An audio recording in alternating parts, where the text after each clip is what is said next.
এত কম বড় কথা না। ব্রাহ্মণও বলছে দাদা মশাই আপনার একটা বুদ্ধি দেই, পরামর্শ দেই।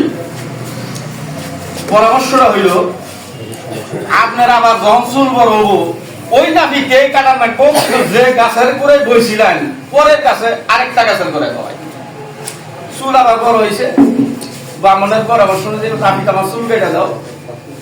নাফি কেটে ডেকে নিয়ে যখন গাছের গোড়ায় গেছে কোথায় বসবেন, গত তারিখে তো ওইখানে ওই গাছের গোড়ায় বইছিলাম। হয় না, এই গাছের গোড়ায় না, অন্য গাছের গোড়ায় মন ছায়া এনে কম, যেখানে বেশি ছায়া ওইখানে নেব, ছায়া বেশি যেন ওইখানে চুল কাটা যখন শুরু হয়েছে দুইটা দিয়ে অভাবের বাসি না, এমন অভাব না খাইয়ে মরতাছি। আমরা যদি সাহায্য সহযোগিতা না করুন আমরা সব মরে গেছি। দেখুন না আমার নেতার কাছে কি পরিমাণ মানুষ যায়, মানুষ যায় রাজা মশাই সাহায্য করবেন, বাঁচতাছি না, সেটা গম চাই যদি না দেন উপায় নাই। ঠিক আছে তুই চুল কেটা দে, আমি তোর সাহায্য যা করা দরকার সব। আগের বেলা কি কইছা মেয়া বিয়া করে, এই তারিখে কি কয় সাহায্য চায়। ব্রাহ্মণের কাছে যে বলছে যে এই ঘটনা, ব্রাহ্মণ সব বলছে যে কেস আমি ক্লিয়ার সব বুঝা পালাইছি আমি।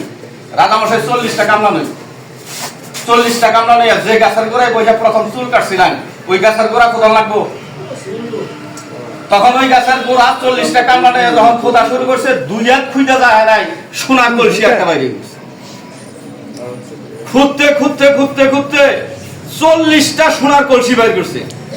ব্রাহ্মণের রাজা জিজ্ঞাসা করছে এখানে যে সোনার কলসি আছে তুমি কেমনে জানলা? আমি সোনার কলসি এখানে আছে এই জন্য নির্ণয় করছি, নাভি কইয়া আপনার মায়া বিয়া করার চাইছে, এই জন্য ও কলসি সোনার গরমে টেহার গরমে ও সহ্য করা হয় নাই।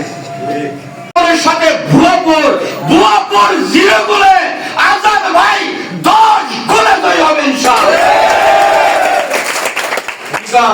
ভয় নিয়ে কথা কয় কে?